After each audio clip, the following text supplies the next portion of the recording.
So hey guys and welcome back. तो स्वागत है आप सभी लोगों का एक और नए वीडियो में। तो कुछ पोकेमॉन फैंस ने पोकेमॉन के रिलेटेड काफी सारी डार्क थ्योरीज बनाई हैं जो कि काफी स्कैरी हैं और सेंस भी बनाती हैं। तो आज हम उन्हीं में से 10 सबसे डार्केस्ट पोकेमॉन थ्योरीज को देखने वाले हैं। वीडियो काफी इंटरेस्टिंग होगी। वीडियो को लाइक करना मत भूलना, चैनल को सब्सक्राइब करके बेल आइकन को ऑल पे सेट कर देना। अब वीडियो को स्टार्ट करते हैं। Let's get started. Number 1, ghost type Pokemon असलियत में मरे हुए पोकेमॉन होते हैं जो कि एक टाइम पर जिंदा हुआ करते थे, यानी कि वो एक मरे हुए पोकेमॉन के घोस्ट हैं।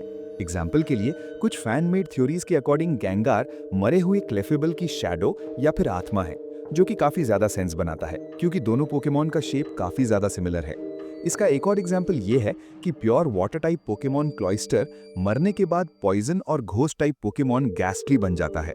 आपने नोटिस किया ही होगा कि क्लॉइस्टर के अंदर जो पोकेमॉन है वो काफी सिमिलर लगता है गैस्ट्री से। तो हो सकता है कि मरने के बाद वो पोकेमॉन क्लॉइस्टर के शेल से बाहर आके एक घोस्ट बन जाता हो जिसको गैस्ट्री बुलाते हैं।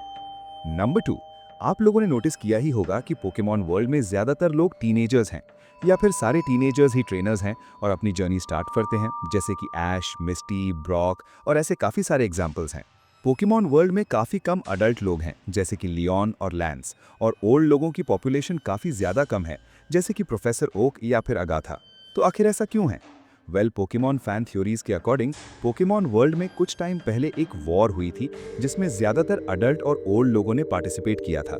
इसके बारे में हमें Pokemon movie Lucario and the mystery of mu में पता चलता है। ऑल्सो पोकेमॉन गेम्स के अंदर लेफ्टिनेंट सर्ज बोलते हैं कि वो एक वॉर में फंस गए थे, फिर उनके इलेक्ट्रिक टाइप पोकेमॉन ने उनको बचाया था, जिससे पता चलता है कि उसी वॉर के दौरान ओल्ड और अडल्ट लोग मर गए थे, जिससे अभी पोकेमॉन वर्ल्ड में टीनेजर्स की पॉपुलेशन ज्यादा है। और ये काफी सेंस भी बनाता है, शायद इसीलिए हमें पोकेमॉन वर्ल्ड में ज्यादा ट्रेनर्स के पेरेंट्स भी देखने को नहीं मिलते। नंबर 3, जियोवानी ऐश के डैड हैं। पोकेमॉन के हेड राइटर ताकेशी शुडो ने एक बुक लिखी थी जो कि थी पॉकेट मॉन्स्टर द एनिमेशन। इसके 2 वॉल्यूम्स थे और इसमें उन्होंने बताया था कि ऐश की मॉम यानी कि डेलिया कैचम टीम रॉकेट की मेंबर रह चुकी हैं और उन्होंने जियोवानी को डेट भी किया है, जिससे इसकी पॉसिबिलिटी काफी ज्यादा बढ़ जाती है कि जियोवानी ऐश के डैड हो सकते हैं। ऑल्सो इस थ्योरी के अकॉर्डिंग जियोवानी ने जेसी, जेम्स और म्याउथ को ऐश के पीछे इसलिए लगा रखा है ताकि वो ऐश पर नजर रख सके। जियोवानी को पता है कि ये तीनों ऐश को नुकसान नहीं पहुंचाने वाले। इवन ऐश और जियोवानी यूनोवा रीजन के एक एपिसोड में आमने सामने आए थे, बट उस टाइम ऐश का रिएक्शन ऐसा नहीं था कि उसने जियोवानी को पहले देखा हो, इसलिए ये काफी ज्यादा सेंसिबल पोकेमॉन थ्योरी है। Number 4, trade evolution.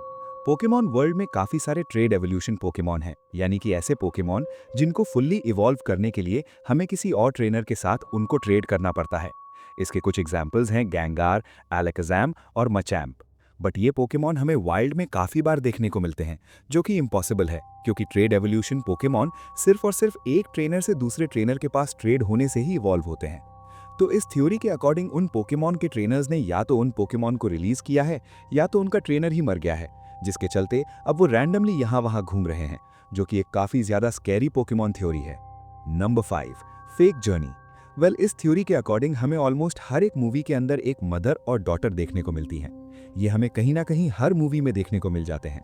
तो इस थ्योरी के अकॉर्डिंग ये मम अपनी डॉटर को एक कहानी सुना रही हैं जिसमें ऐश मेन कैरेक्टर है और उसी स्टोरी को हमें एनिमेट करके दिखाया जा रहा है। ऐश की जर्नी रियल नहीं है। ये सेंस भी बनाती है क्योंकि आखिर क्यों हमें ये मदर और डॉटर हर एक मूवी में देखने को मिलते हैं जबकि ये कोई मेन कैरेक्टर भी नहीं है और इनका नाम भी नहीं बताया गया है। थ्योरी नंबर 6, माउंट मून के पोकेमॉन।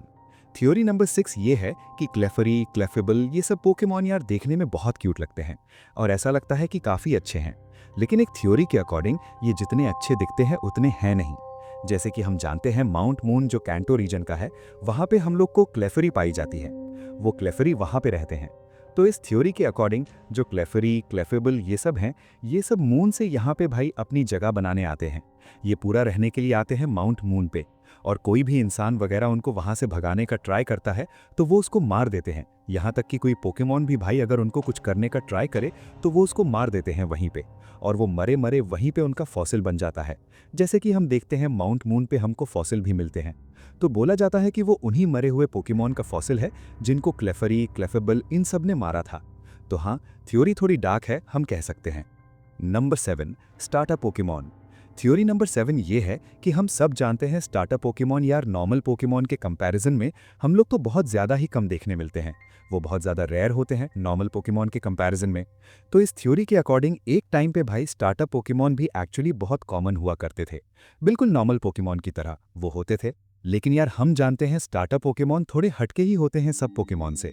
तो ये जो स्टार्टर पोकेमॉन बने हैं ये सब थोड़े हटके थे सारे नॉर्मल पोकेमॉन के कंपैरिजन में। और इनमें दिमाग वगैरह भी ज़्यादा था और ये काफ़ी कह सकते हैं बेटर थे नॉर्मल पोकेमॉन के कंपैरिजन में। उसी वजह से यार लोगों ने इनको भाई हंट करना शुरू कर दिया और एक टाइम आके ऑलमोस्ट एक्सटिंक्ट हो गए जो भी स्टार्टर पोकेमॉन है।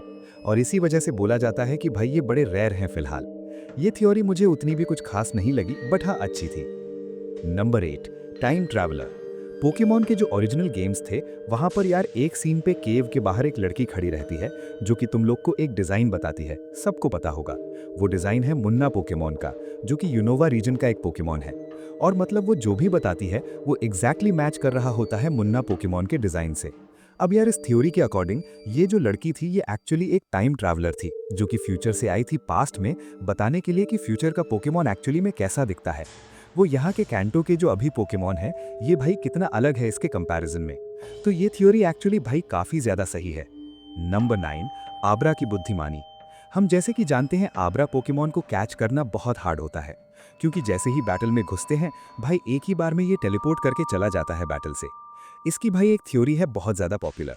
इसमें बोला जाता है कि जैसे हम जानते हैं एलाकाज़ाम का जो IQ 5000 IQ है, ये पोकेमॉन वर्ल्ड का सबसे ज़्यादा इंटेलिजेंट पोकेमॉन है। तो ऑब्वियसली भाई आब्रा भी इसी के एवोल्यूशन लाइन का है, तो वो भी इसी की तरह बहुत इंटेलिजेंट है। और वो जानता है कि वो भाई अगर पकड़ा गया तो इंसान जो है वो उससे लड़ाई करवाएंगे, बैटल करवाएंगे ज़बरदस्ती। अगर वो नहीं भी करना चाहेगा तो उसको इवॉल्व भी करवाएंगे। तो इन सब की वजह से वो इतना समझदार है कि इंसानों के हाथों नहीं आना, और वो इसी वजह से टेलीपोर्ट करके भाग जाता है। नंबर 10, ऐश का क्लोन। अब ये भाई एक्चुअली बहुत ज़्यादा इंटरेस्टिंग थ्योरी है। अब हम सब जानते हैं ये थ्योरी तुमने बहुत बार सुनी होगी कि ऐश कोमा में है, ऐश ऑलरेडी मर चुका है, ये वो। लेकिन ये एक्चुअली उससे भी ज़्यादा डार्क थ्योरी है। तो इस थ्योरी के अकॉर्डिंग पहले एपिसोड में जब यार हमला हुआ था ऐश पे, वो बिजली वगैरह लगी थी, इतना हुआ था, वो सब के चक्कर में ही ऐश मर गया था पहले एपिसोड में ही। लेकिन प्रोफेसर ओक और जो मॉम थी ऐश की, वो इतने ज़्यादा दुखी हुए कि उन्होंने डिसाइड किया कि वो ऐश का एक क्लोन बनाएंगे। क्योंकि भाई हम जानते हैं म्यूटू का भी क्लोन बना था, तो उसी सब से प्रोफेसर ओक को भी आइडिया था कि कैसे क्लोन बनाते हैं। तो उसने भाई एक्चुअली क्लोन बनाया ऐश का। और ये जो क्लोन है ये सिर्फ मैक्स एक साथ ही चलता है, जिसकी वजह से हम लोग समझ सकते हैं कि ऐश की एज क्यों नहीं बढ़ती। और इसके अलावा ऐश हमेशा पिछले रीजन की चीज़ें भूल क्यों जाता है, क्योंकि हर बार एक नया क्लोन जाता है भाई नई जर्नी पे। यही थी हमारी आज की वीडियो। अगर पसंद आई है तो लाइक कर देना, चैनल पे नए हो सब्सक्राइब नहीं किया सब्सक्राइब करो, बेल आइकन दबा देना। मिलूंगा अगली वीडियो में, तब तक के लिए बाय बाय।